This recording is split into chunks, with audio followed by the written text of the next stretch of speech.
Hello, I'm Ben Johnson. I like to run marathons. I have an Instagram page and I want to have a YouTube channel, but I haven't been very good about making videos, but I'm still trying. So this video is going to be a quick recap of the Los Angeles Marathon. So at this point, LA Marathon was about a month ago. It was in the middle of March. It's now in April, but I'm going to go back and try to recap a little bit of the information about that full weekend as well as the race. So without any other information or any further ado, let's get into what I did for the weekend. This race was on Sunday. I do still work a full-time job, so my plan was to fly out Friday afternoon. So with that, Friday morning, did my normal morning run. Pretty much trained right through this marathon, so it was just my normal hour easy run.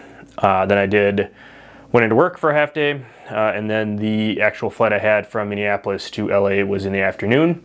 So I went to the airport. The flight was just before 3 o'clock. Landed in LAX a little bit before 5.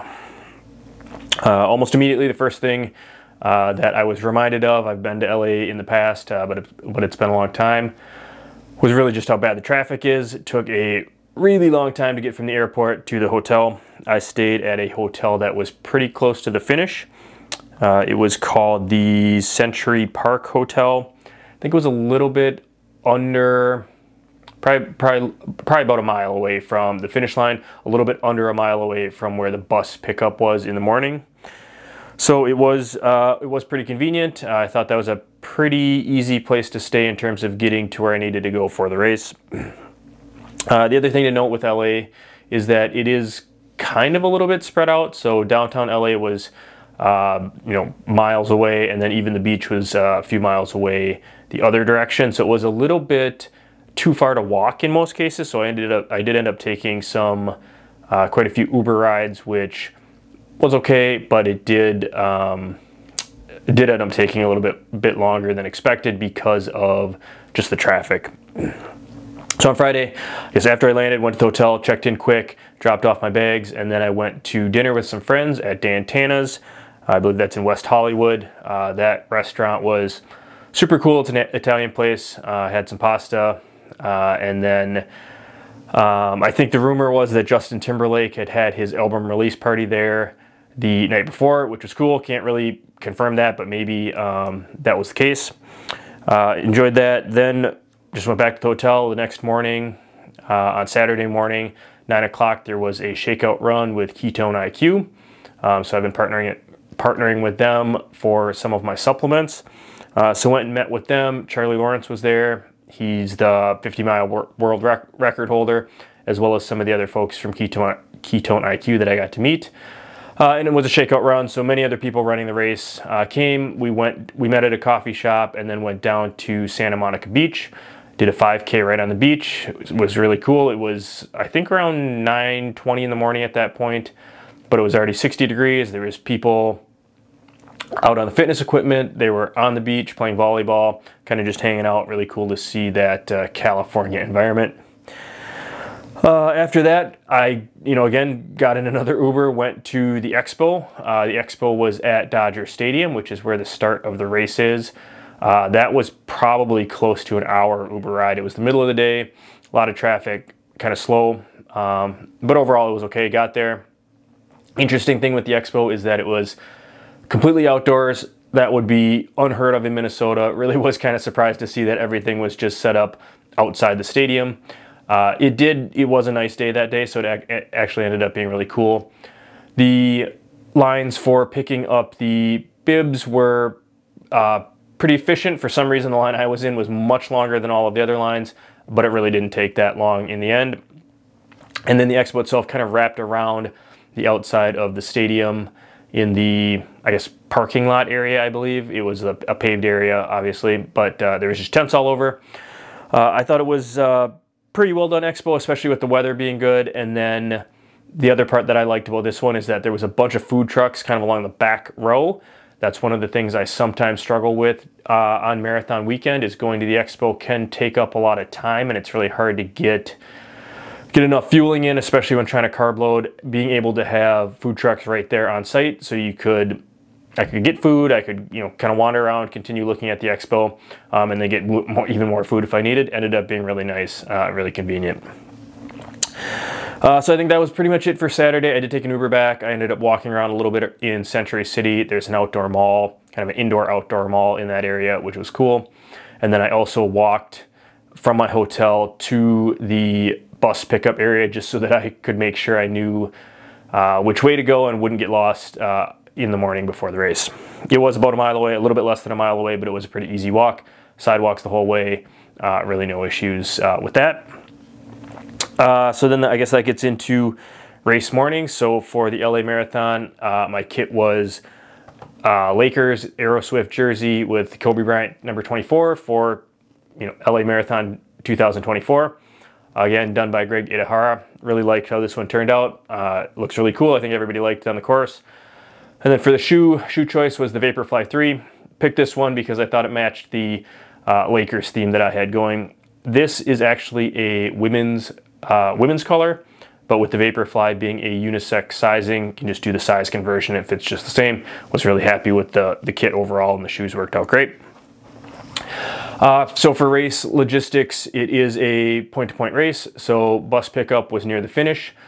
When I got there, there was a pretty long line, surprisingly long line for the buses. It was all the way around the block and kind of down the road.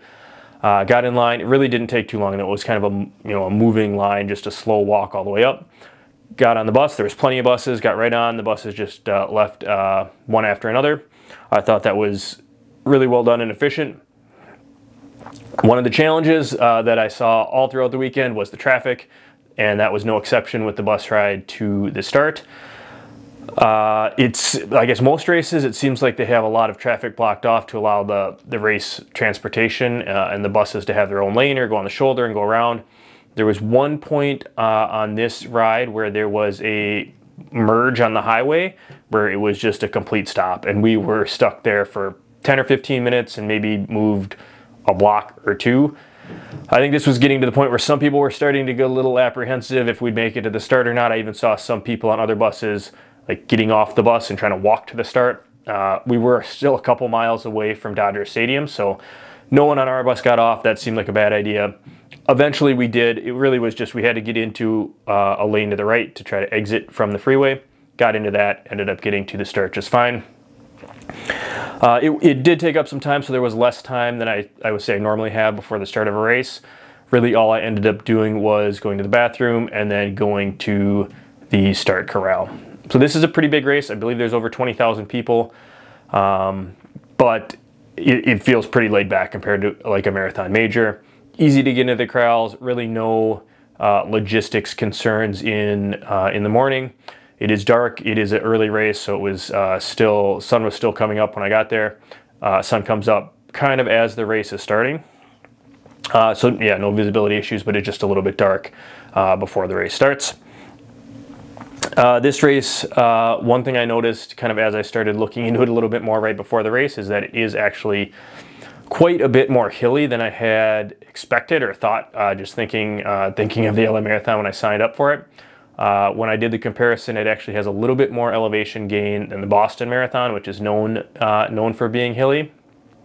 But what I found and what you can see on the elevation chart is that the hills are a little bit more spread out and not like at Boston where you have the Heartbreak Hill and the Newton Hills near the end of the race, which can be really challenging.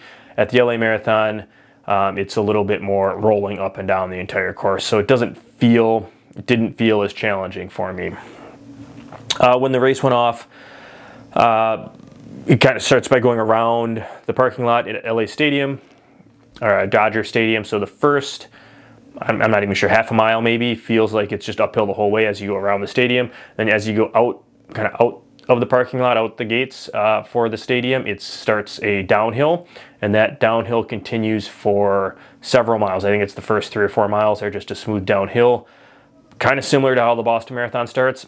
But then LA gets into the course, starts just go up and down. There's a couple spots that do feel pretty steep, both on the uphills and the downhills, but it's early in the race, so it didn't feel too strenuous for me. And then in the back end of the race, there is a little bit more elevation that you feel, and then kind of at the very end, it goes down for like about a mile. You kind of come past where you can see where the finish area is off to the side. You run past that, you go downwards for about a mile, and then you turn around, and it's a very slight like upward incline back up towards the finish. That can be a little bit tough, but really wasn't too steep, and it was kind of, you get the downhill and then you get the back uphill, so it's a little bit, felt like it balanced out a little bit from my perspective. I took this race pretty conservatively. I think I was telling people my goal was to be somewhere around 2:45. For me, that is about 15 seconds per mile slower than my marathon PR pace, or about 10 minutes, 9 or 10 minutes slower than what I would feel like I could run at max effort with my fitness level. But even just running 15-20 seconds per mile slower feels a lot easier. So I started out maybe a little bit slower than that, and then as things went through, kind of the first 10 miles a little bit slower, the next 10 miles right about that 2:45 pace, and then the last 10K kind of a push into the finish. Ended up coming in feeling really strong, put down some pretty good miles there in the last 5K or so. Definitely felt hard that last mile or so coming back uphill, but good effort overall. Ended up at just over 2:45, so that's pretty much exactly where I was hoping to be, and I enjoyed the entire race. I thought the course was really cool. You get to see a lot of the sights throughout California, and overall it's just a great atmosphere and good crowd support. A lot of new marathon runners, so I think that was great to see a lot of people out cheering for those people trying marathon for the first time, and I think it seemed like everybody had a great time. So that was Sunday. After that, walk back to the hotel. It was near the finish, so that was convenient. Then at that point, after getting packed up, tried to arrange an Uber to go get some food and head towards the airport. Again, kind of got surprised by the traffic with LA, as well as being compounded by the marathon and being just about a mile away from the finish. Uber couldn't get anywhere near me. All the roads were just complete gridlock. The highways as well as the side streets were just not moving. I ended up having to walk probably close to a mile away from where my hotel was before I could meet up with my Uber driver, because he couldn't get anywhere near. A little bit inconvenient there. Once I got in the car, that was fine. Went to In-N-Out, had a double animal style. There is no In-N-Out in Minnesota, so definitely like to do that when I'm out on the West Coast. After that, just headed to the airport. I think I had another chicken sandwich of some kind on the way, or at the airport waiting for the flight. The flight back was a pretty late flight, got in late at night, and then just went straight to bed, and then the next day was back at it. So felt great for this marathon. Was able to essentially train right through it without really any taper, and kind of a minimal recovery, trying to get back into it to hopefully carry some of that fitness forward into Boston and London, which are the next races that I had coming up after the LA Marathon. Okay, so I think that's all I have for this video. Hopefully that was useful, maybe interesting, and I will have hopefully more videos coming up soon. Thank you for watching.